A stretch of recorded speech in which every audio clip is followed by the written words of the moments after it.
Alright folks, so today we're going to talk brush or bang in the clean and what that means, how you should be performing your second pull, your extension, where that bar should be making contact. If you are new to the channel, then my name's Alex. I run character strength and conditioning, I publish articles and deliver coaching.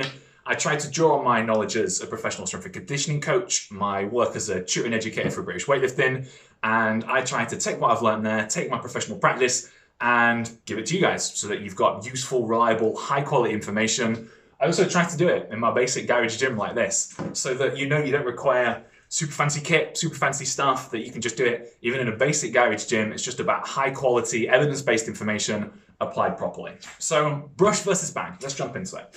Big question I get at seminars. I've rolled my shorts up for this. I wouldn't normally roll around like this. It just makes a point, right? I get this question in seminars a lot. Especially with the clean, people have this idea that the bar needs to really hit the thighs and bounce off. So I see a lot of people being super aggressive with their hip extension, really attacking the bar, really driving through it here. And I sort of get the idea because you get that aggressive hip extension, you get that movement. And if you actually look at a few elite lifters, there are some that do have that very aggressive hip extension. I don't think it's the best lifting form, but it does work for some people. For the most part, okay, it's not that we're trying to do this aggressive bang. The contact on the thighs, it should happen as a natural process of trying to keep the bar close whilst fully extending, okay? So what do I mean? I mean that if you keep the bar reasonably close to you, as you extend up the lift, the bar is going to make contact around the mid-thigh, then you're going to push into the ground, which I've covered in another video actually about pushing through the ground at the last minute to extend the knees too. I'll try and add a card or a link here somewhere. Okay, keep the bar close in the clean, we come up, we push through, and we go there. So the bar will be making contact, but the bar's never super far away for us to bang into, right? This looks ridiculous.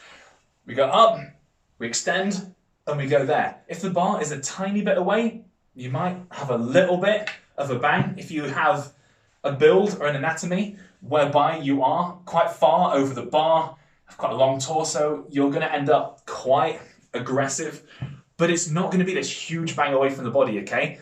It's going to be quite smooth. It's going to be, there will be contact. It's not a very super gentle slide up. There is going to be some aggression, but it's not this humongous attack all the way through, okay? So think of the contact in the mid-thigh as something that happens as a result of the aggressive extension of your hips and your knees, as a result of the aggressive triple extension, rather than something that you're aiming for. Does that make sense? So it's like we do this, we come up, aggressive, it still hits. You can probably, don't know if you can hear that, but we go up.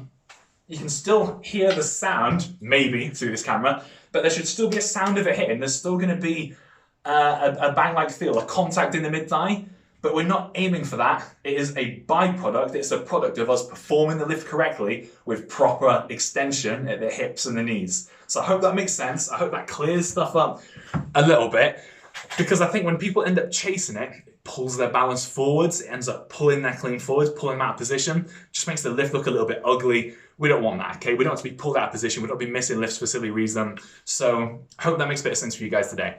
If that was useful, if you could just take 5 seconds just to hit the little like button somewhere around there. Subscribe if you want some more content like this.